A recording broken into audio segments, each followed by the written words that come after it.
आज आपको थायराइड की बहुत सिंपल क्रियाएं बताते हैं, चाहे वो हाइपरथायराइड हो चाहे हाइपोथायराइड हो। और दोनों को नॉर्मल करने के लिए एक ही तरह की क्रियाएं हैं। अगर उनको रेगुलर करें, डेली 5 से 10 मिनट लगाएं, तो डेफिनेटली आप लगातार कम से कम 1 महीना करेंगे, यू विल फाइंड कि there is lot of changes in your readings. TSH, T4, T3 तीनों में ही चेंज आएगा। और सिंपल क्रिया है, लेकिन एक्यूरेसी बहुत जरूरत है। बड़े ध्यान से देखिए। उसके लिए 3 क्रिया मैं आपको बताता हूं जो बहुत सिंपल है लेकिन बहुत डीप एक्टिंग है। और अगर उसको लगातार कम से कम 1 महीने तक करें तो आपको डेफिनेटली फर्क पड़ेगा। और मुश्किल से डेली 3 से 5 मिनट का समय चाहिए, इससे ज्यादा समय नहीं देना। ठीक है, तो सबसे पहले आप करेंगे, दांतों को टाइट कर लेंगे। जो को टाइट करना है, दांतों को टच कर लेंगे, भींच के रखना टाइटली। चिन को चेस्ट से लगाएंगे, सांस छोड़ के सांस भरेंगे, ऊपर खींचेंगे और पीछे खींचना है। Give the pressure of the chin upward and backward like this. एक्सेल केवल 11 बार करना है। देखिए इस तरह से।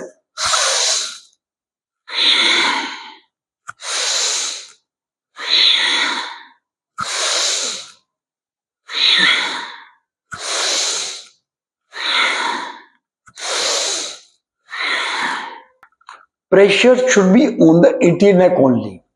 और जब हम चिन को चेस्ट से लगाते हैं तो थ्रोट की एंटीरियर पोस्टीरियर लेयर दोनों टच होनी चाहिए और पूरा ध्यान भी वहीं पर केंद्रित करना होगा।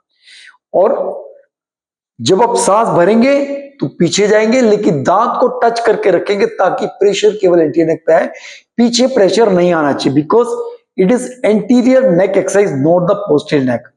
ये सर्वाइकल स्पॉन्डिलोसिस एक्सरसाइज नहीं है, ये केवल थायराइड ग्लैंड पैराथायराइड ग्लैंड की एक्सरसाइज है, या डबल चिन की एक्सरसाइज है, या आपका जो बेसल मेटाबॉलिक रेट है उसको एक्टिवेट करने की एक्सरसाइज है, या जिन लोगों को ओबेसिटी होती है और there is a hindrance to reduce the obesity, उसके लिए होता है। और उसके बाद दूसरी क्रिया है, बड़े ध्यान से देखिए। सांस भर के ऊपर जाएंगे, मुंह खोलेंगे, सांस भरेंगे,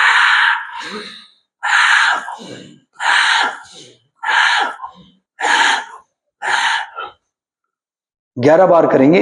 इससे आपका पूरे फेस का ब्लड सर्कुलेशन, एंटीरियर नेक का ब्लड सर्कुलेशन बहुत तेज बढ़ेगा। और जो भी आपकी थायराइड ग्लैंड की प्रॉब्लम है वो सब उसके स्टिमुलेशन करने के बाद नॉर्मल फंक्शन की तरफ आपका एक्शन होगा। अगर हाइपरथायराइड है तो उसका सिक्रीशंस कम होंगे, और हाइपोथायराइड है उसके सिक्रीशन बढ़ेंगे। और ये सारा कंट्रोल होता है पिट्यूटरी ग्लैंड, जो कि हमारी मास्टर ग्लैंड है, जो कि जस्ट इसके और इसके बीच में सेंटर में यहां पर पाई जाती है।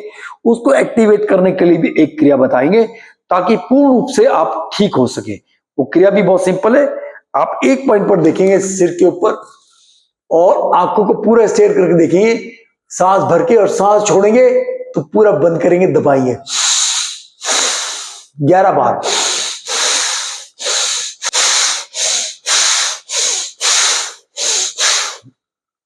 आंखें बंद। उसके बाद आप महसूस करेंगे कि ब्लड सर्कुलेशन आपके फोरहेड पे और इस पूरे एरिया में बढ़ जाता है, जो कि हमारे हाइपोथैलेमस, थैलेमस, पिट्यूटरी ग्लैंड और पाइनियल बॉडी, इन सबको एक्टिवेट करता है। और ये सारे हार्मोन्स को बैलेंस करेंगे। एक सिंपल सी क्रिया है।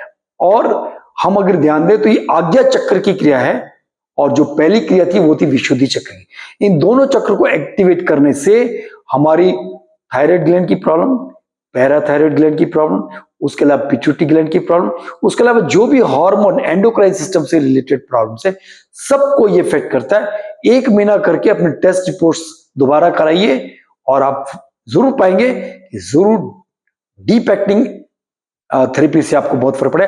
लेकिन आपका प्रेशर पूरा होना चाहिए, आपका फोकस पूरा होना चाहिए, और नंबर ऑफ टाइम्स भी आप बढ़ा सकते हैं। और वो स्टिमुलेशन की वजह से normalization of thyroid function as well as आपका बेसल मेटाबॉलिक रेट पर इफेक्ट करेगा। जिन लोगों को मोटापा कम करने में अड़चन आती है, ये 2 क्रियाएं केवल 11-11 बार करें, डेली सुबह करें, शाम को करें। परंतु नंबर ऑफ टाइम बढ़ाने से इसका इफेक्ट बढ़ जाएगा, फोर्स बढ़ाने से बढ़ेगा, और फोकस करने से बढ़ेगा। 3 चीजें, नंबर ऑफ टाइम, फोकस और प्रेशर। अगर ये लगातार करें फिर मुझे इफेक्ट दिखाइए और बताइएगा, 1 महीने बाद टेस्ट करके बताइए। धन्यवाद, नमस्कार।